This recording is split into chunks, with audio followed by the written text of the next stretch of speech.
नमस्कार, सुप्रभात। आज हम वसंत पढ़ेंगे। वसंत पाठ नंबर 11। जब हम किसी भी मुख्य पाठ्य पुस्तक को पढ़ते हैं, मुख्य पाठ्य पुस्तक यानी एक मुख्य पाठ्य पुस्तक होती है, एक व्याकरण होती है और एक तीसरी सहायक पुस्तक होती है। मुख्य पाठ्य पुस्तक में वसंत है, निहारिका है, मल्हार है, बहुत सारी है। यहाँ हम वसंत पढ़ रहे हैं। वसंत पाठ नंबर 11। तो हमें इन तीन चीजों का पता होना चाहिए। सबसे ऊपर हमें ये तीन चीजें अपनी नोटबुक में लिख के रखनी चाहिए, क्योंकि यहाँ से हमें 2 मार्क्स मिल जाते हैं। पाठ का नाम रहीम के दोहे। अब एग्जाम में पूछ लिया जाता है ये पाठ लेखन की कौन सी विधा के अंतर्गत लिखा गया। तो यदि आपने तीन चीजें नोट की हुई है, समझी हुई है, तो 1 मार्क्स पक्का हो गया। तो लेखन की 2 विधाएं होती है, गद्य और पद्य। गद्य के भी बहुत सारे प्रकार होते हैं, परंतु आज हम पद्य पढ़ रहे हैं। तो पद्य के कविता, दोहा, चौपाई, छंद, सोरठा, सवैया, बहुत सारे। तो यहाँ जो हम पढ़ रहे हैं आज पाठ का प्रकार, वो पद्य और पद्य में दोहे। दोहे क्या है? दोहे निश्चित वर्णों में यानी वर्णों की निश्चित मात्रा में जो लिखा जाता है उसको दोहे कहते हैं। कवि का नाम रहीमदास जी। तो अक्सर पूछ लिया जाता है रहीम के दोहे पाठ के लेखक का नाम लिखिए, कवि का नाम लिखिए। तो आपको ध्यान है तो आप तुरंत लिख देंगे रहीमदास जी। 1 मार्क्स आपका यहां से आ गया। इसलिए शुरुआत से हर चीज को एकदम शांति से, सिस्टमेटिक तरीके से, व्यवस्थित ढंग से पढ़ते हुए चलेंगे। आसान भी होगी, स्कोरिंग भी होगी। हमें ज्ञान भी लेना है और मार्क्स भी लेने हैं। तो यहाँ आपके 2 मार्क्स हो गए। अब पाठ के लेखक हैं, कवि हैं रहीमदास जी। तो ये महापुरुष हुए हैं, तो इनका हमें थोड़ा सा परिचय भी आना चाहिए। रहीमदास जी, जिनका पूरा नाम था अब्दुल रहीम खान खना, और अकबर के दरबार में नवरत्नों में से एक थे। ये अपने विषय के निष्णात थे, यानी पारंगत थे। विशेष रूप से इनका विषय था नीति। नीति क्या है? नीति जीवन जीने की एक कला है। हमें कैसा जीवन जीना चाहिए, किसके साथ कैसा व्यवहार करना चाहिए या कैसा नहीं करना चाहिए, अपने जीवन में हमें क्या अपनाना चाहिए और किस चीज को छोड़ देना चाहिए, कैसे जीवन में आगे बढ़ा जा सकता है, यह नीति है। रहीमदास जी ने अपने दोहों के माध्यम से हमें ये बात बहुत अच्छी तरह समझाने की कोशिश की है। आज की इस पाठ में हमारे पास 5 दोहे हैं। एक एक करके हम प्रत्येक दोहे का अर्थ समझेंगे गहराई से, विस्तार से। तो पहला दोहा है, कही रहीम संपत्ति सगे, बनत बहुत बहुरीत, विपत्ति कसोटी जे कसे, तेई साचे मीत। यानी इसका अर्थ तो हमें करना है, परंतु आपको सरलता से समझ में आए, आप एग्जाम में घबराओ नहीं, परीक्षा के समय आपसे कोई त्रुटि नहीं हो, कोई गलती नहीं हो, इसके लिए क्या करना होगा? आपको एक एक शब्द का अर्थ आना चाहिए, तो आपसे कभी गलती नहीं होगी। जैसे कही रहीम, रहीमदास जी कहते हैं, संपत्ति धन दौलत, सगे अपने खास, बहु बहुत रीत तरीका, बहुरीत यानी बहुत तरीके से, विपत्ति मुश्किल समय, प्रतिकूल परिस्थिति, कसौटी किसी को परखने का तरीका, तेई वो ही, साचे मित्र सच्चे मित्र। ये हो गए कठिन शब्दों के अर्थ जो आपको अच्छी तरह आने चाहिए। आगे हम दोहे को समझते हैं। रहीमदास जी हमें कह रहे हैं, कही रहीम संपत्ति सगे, बनत बहुत बहुरीत। रहीमदास जी कहते हैं कि जब हमारे पास संपत्ति होती है, संपत्ति मीन्स केवल धन दौलत नहीं, धन दौलत, मान प्रतिष्ठा, पद प्रतिष्ठा, शोहरत, समाज में रुतबा, सब कुछ आ गया उसमें। जैसे तो उस समय लोग बहुत तरीके से हमारे अपने बनने की कोशिश करते हैं। बनत बहुत बहुरीत, नहीं, हमारा अपना बनने के लिए वो कई तरीके अपनाते हैं। जैसे मान लीजिए कोई बहुत बड़ा सफल बिजनेसमैन बन गया, कोई राजनीति का चमकता हुआ सितारा बन गया, कोई बहुत बड़े सरकारी पद पर आ गया, और उस सामने वाले को लगता है कि हाँ, इसका चारों तरफ खूब नाम है और इससे मैं कुछ अपनी स्वार्थ सिद्धि कर सकता हूं, तो भले पहले हमें वो जानते तक नहीं थे या जानकर अनजान बने रहते थे, हमारी कोई वैल्यू नहीं थी उनकी नजर में, आज वो हमारे अपने बनने के लिए कई तरीके अपनाते हैं। कई तरीके यानी कभी हमें अपना खास रिश्तेदार बताने की कोशिश करते हैं, कभी हमें एक स्कूल में पढ़े हैं ये हवाला देने की कोशिश करते हैं, बहुत तरीके से। तो फिर दोबारा इसका अर्थ समझाती हूँ कि जब हमारे रहीमदास जी कहते हैं कि जब हमारे पास संपत्ति होती है, धन दौलत होती है, पद प्रतिष्ठा होती है, मान सम्मान होता है, शोहरत होती है, समाज में रुतबा होता है, तो लोग कई तरीके से यानी तरह तरह के तरीके ढूंढकर हमारा अपना बनने की कोशिश करते हैं। ये कोशिश करते हैं, ये दिखाते हैं कि हम तुम्हारे मित्र हैं, परंतु सच्चा मित्र कौन है? विपत्ति कसोटी जे कसे तेई सांचे में। समय तो ऊपर नीचे आता रहता है। जब हमारा विपरीत समय आए, जब हमारी प्रतिकूल परिस्थिति आए और उस समय जो हमारे साथ खड़ा रहे, यानी वो उस कसौटी पर खड़ा हो गया, वो हमें साथ दे, मानसिक रूप से हमारा सहारा बने, हो सके तो उस विपत्ति से बाहर निकलने में हमारी मदद करे, वो हमारा सच्चा मित्र है। यूं तो दुनिया भरी है हमारे जानकारों से, पर मित्र तो गिनती के होते हैं। और मित्र बनाओ भी बहुत सोच समझकर, और फिर बनाया तो उसको बहुत शिद्दत से निभाना भी सीखो। मित्र के बिना भी जीवन नहीं जिया जाता, बहुत मुश्किल लगता है, परंतु मित्र की पहचान करना सीखो, जो रहीमदास जी हमें इस दोहे के माध्यम से बता रहे हैं कि कोई हमारे पद का उपयोग कर कर, हमारी संपत्ति का उपयोग कर कर, जो हमारे शोहरत है, समाज में जो रुतबा है, केवल उसी को आधार बनाकर हमारे से संपर्क बढ़ाने की कोशिश कर रहा है, तो वो मित्रता नहीं है। मित्र वह है जो विपत्ति में साथ देता है। हुआ नंबर 2, जाल परे जल जात बही, तजी मीनन को मोह, रही मन मछरी नीर की, तऊ न छाड़ती छोह। यहां भी आइए पहले शब्दार्थ करते हैं। जाल परे, जब जाल डाला जाता है, बही बह जाना, तजी त्याग देना, मीनन मछली, मोह प्रेम। मछली, नीर पानी, छाड़ती छोड़ देना, छोह प्रेम लगाव। तो यहाँ इस दोहे के माध्यम से रहीमदास जी हमें एक तरफा प्रेम, वन साइड जो संबंध होते हैं, उनके बारे में बताने की कोशिश कर रहे हैं। पहले मैं आपको एक बात खुलासा कर दूं कि यहाँ बहुत सहज, बहुत सरल, बहुत पवित्र संबंधों की बात की गई है। कोई इसे छिछोरे ढंग से या गलत साइड तरीके से समझने की भूल नहीं करे, ये आपकी मानसिकता का परिचय होगा। रहीमदास जी में समझाते हैं कि कई बार हम सोचते हैं कि वो व्यक्ति मुझे बहुत अच्छा लगता है, बहुत अच्छा है, और हमारे मन में हमें भ्रम पाल लेते हैं कि हम भी उसे अच्छे लगते होंगे। हम पूरी जिम्मेदारी निभाते हैं, उसके साथ क्या करना है, कैसे भेजना है, क्या उसके साथ खड़ा होना है, पूरा आदान प्रदान सब रखते हैं। सामने वाले को ये जांचने की कोशिश ही नहीं करते कि उसके मन में क्या चल रहा है, ये समझाने की कोशिश कर रहे हैं। हमारे संबंध कैसे होने चाहिए? बराबर आदान प्रदान के, इनकमिंग आउटगोइंग दोनों होनी चाहिए। ऐसा नहीं हो हम सामने वाले के लिए करते रहें, हम उसके लिए हर समय सोचते रहें, हर समय करते रहें, और वो उस चीज को अपना अधिकार समझकर बस उपयोग में लेता रहे। नहीं, हमेशा किसी के साथ भी संबंध निभाने में ईश्वर ने हमें विवेक दिया है। उस विवेक की ताकत का उपयोग करो। समझो कि मैं सामने वाले को इतनी वैल्यू दे रहा हूं, इतना महत्व दे रहा हूं, क्या वो भी मुझे वो महत्व, वो इज्जत दे रहा है? यदि दे रहा है तो वेल एंड गुड, हमें भी उसके साथ संबंध रखने चाहिए।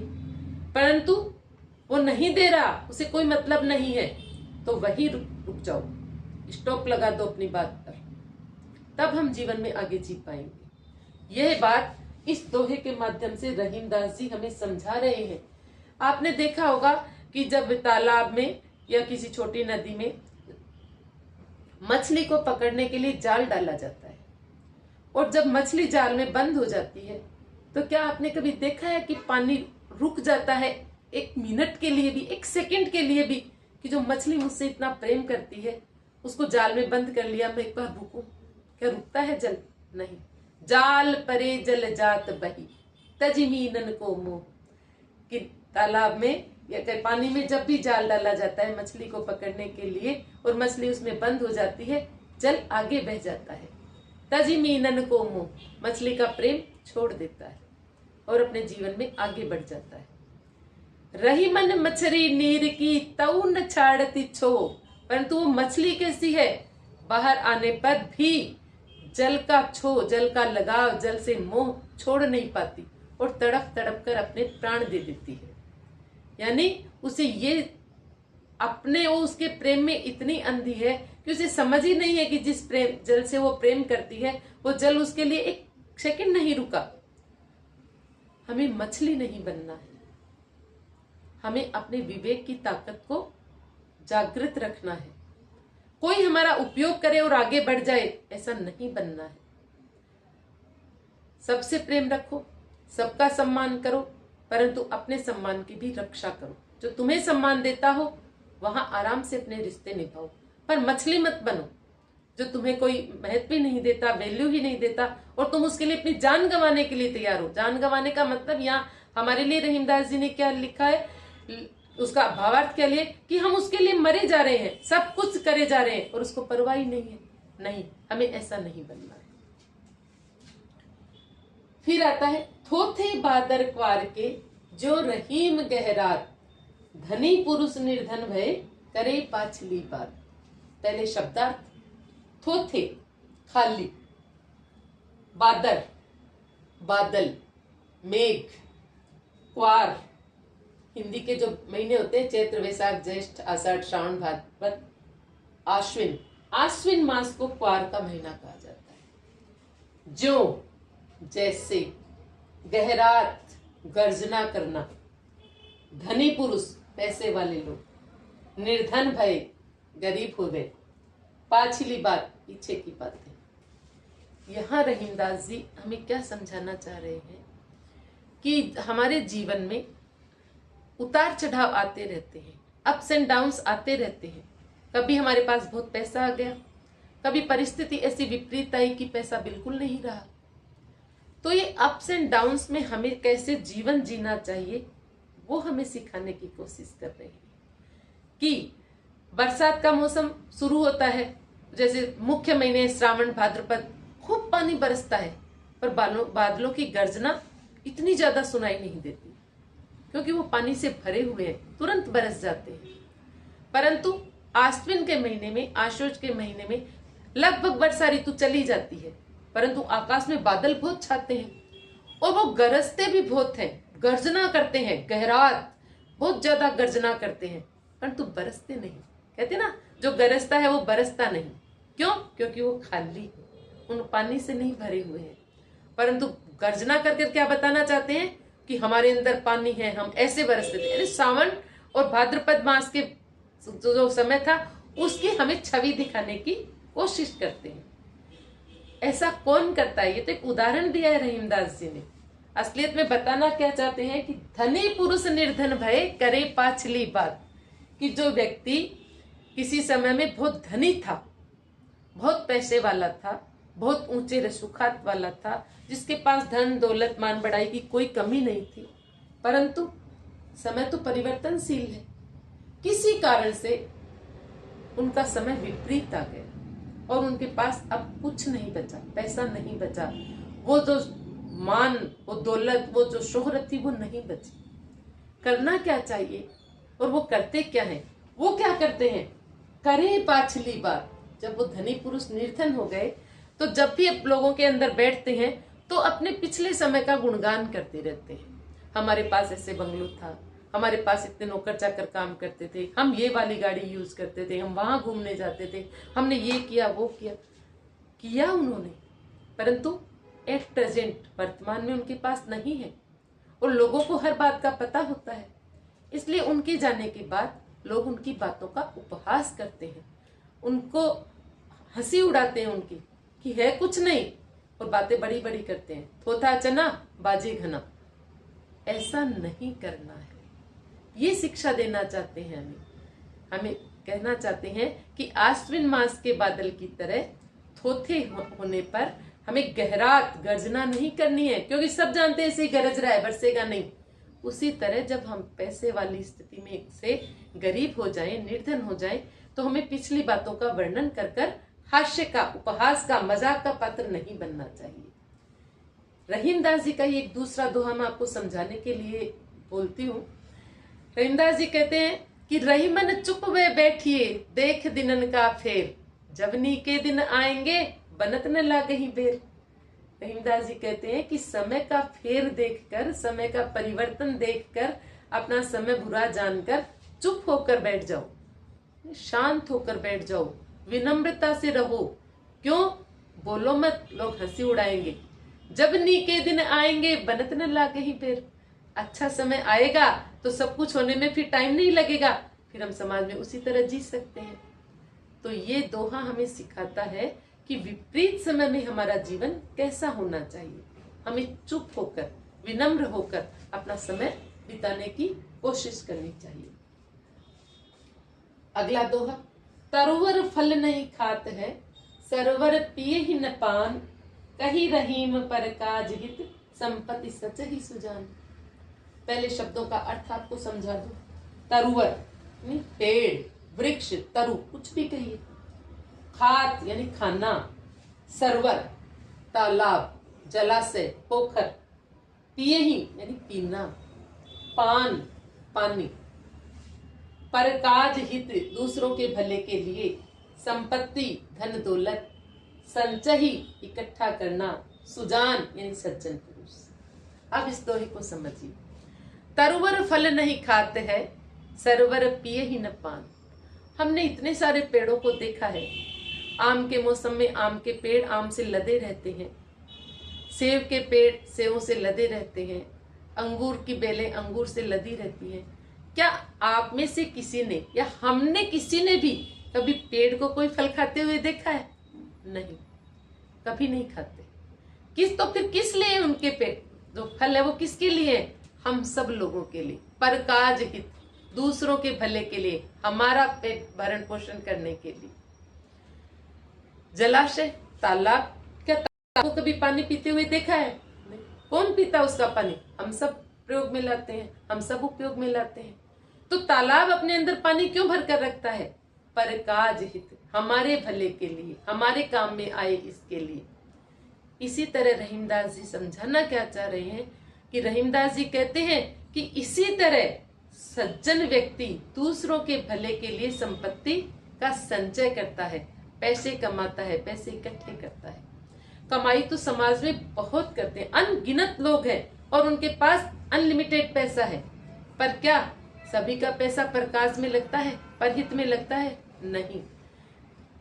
तरुवर यानी पेड़ और तालाब के समान कोई कोई व्यक्ति ऐसा है जो दूसरों के लिए अपना धन इकट्ठा करता है। आप देखते हो इतने धार्मिक ये धर्मार्थ के अस्पताल बने हुए हैं, किसने बनाए?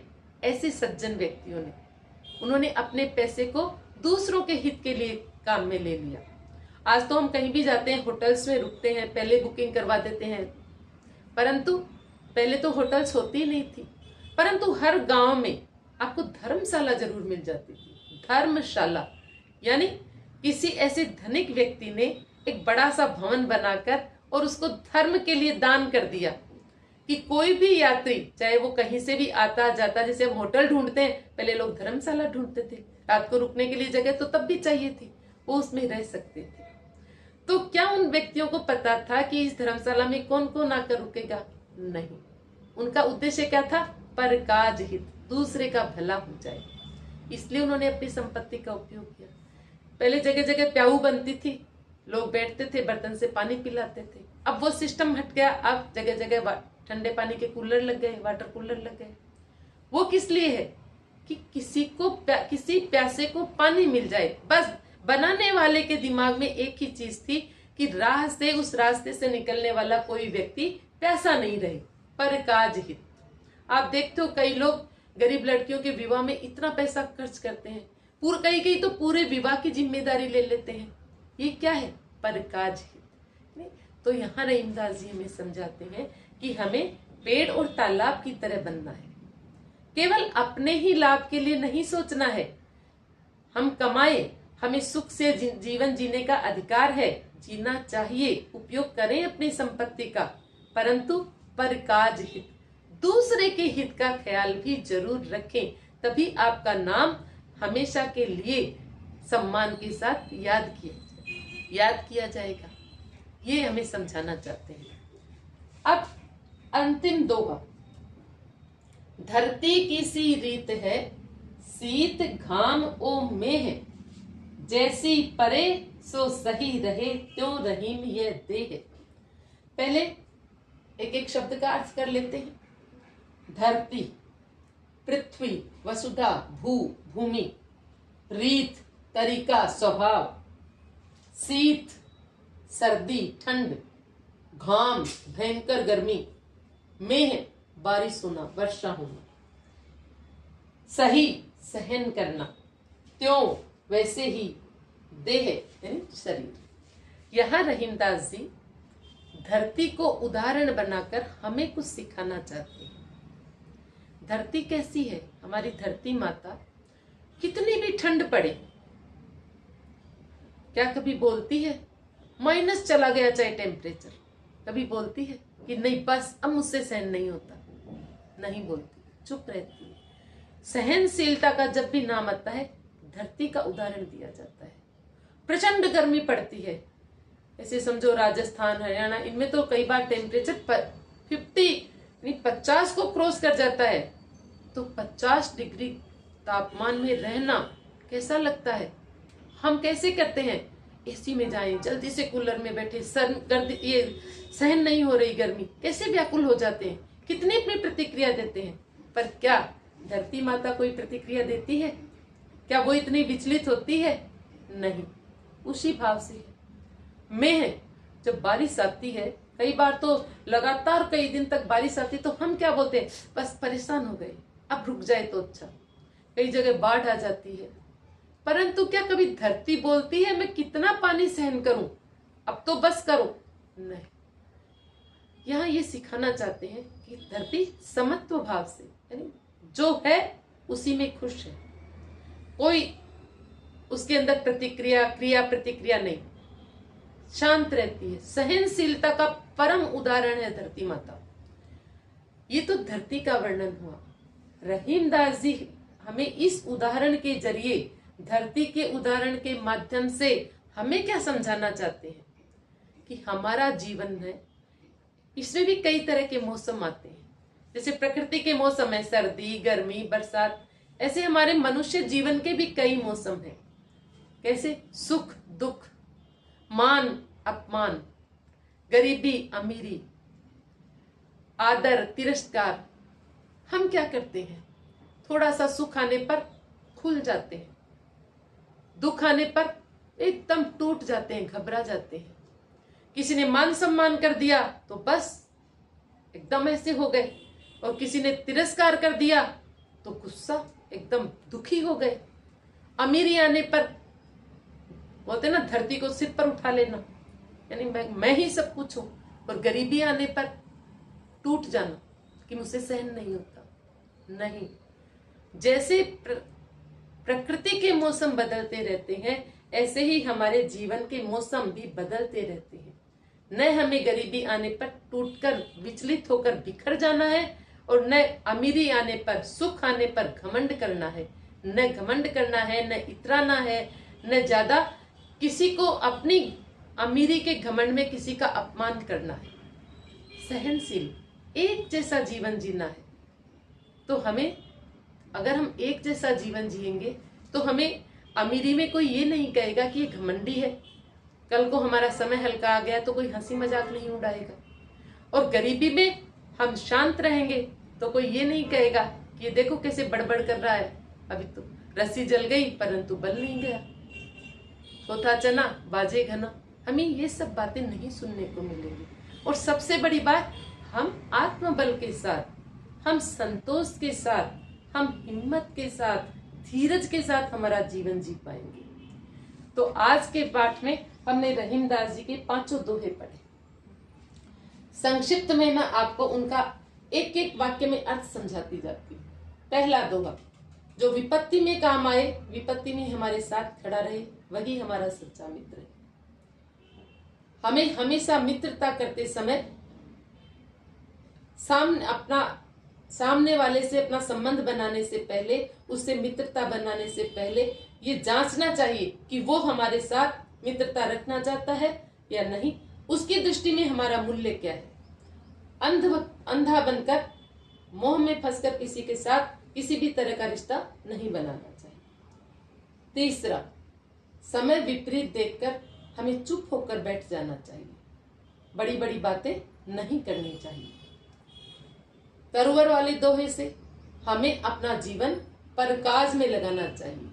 हमारे पास यदि पैसा है, संपत्ति है, अच्छा स्वस्थ शरीर है, अच्छी मानसिक बुद्धि है, तो हमें हर तरीके से उसको परकाज में, दूसरों के भले के लिए उपयोग में लाना चाहिए। धरती वाले दोहे से हमें शिक्षा मिलती है कि हमें सहनशील होना चाहिए, हमारे अंदर धैर्य का गुण होना चाहिए, न जल्दी विचलित होना चाहिए और न जल्दी गुरूर में पड़ना चाहिए। मुझे लगता है आपको ये पाठ अच्छी तरह से समझ में आ गया। फिर भी किसी को कोई चीज और पूछनी हो तो आप कमेंट बॉक्स में मुझे पूछ सकते हैं। कमेंट बॉक्स में जो भी चीज पूछी जाए शालीनता के साथ और सभ्य शब्दों के साथ पूछी जाए। जय हिंद, जय हिंद।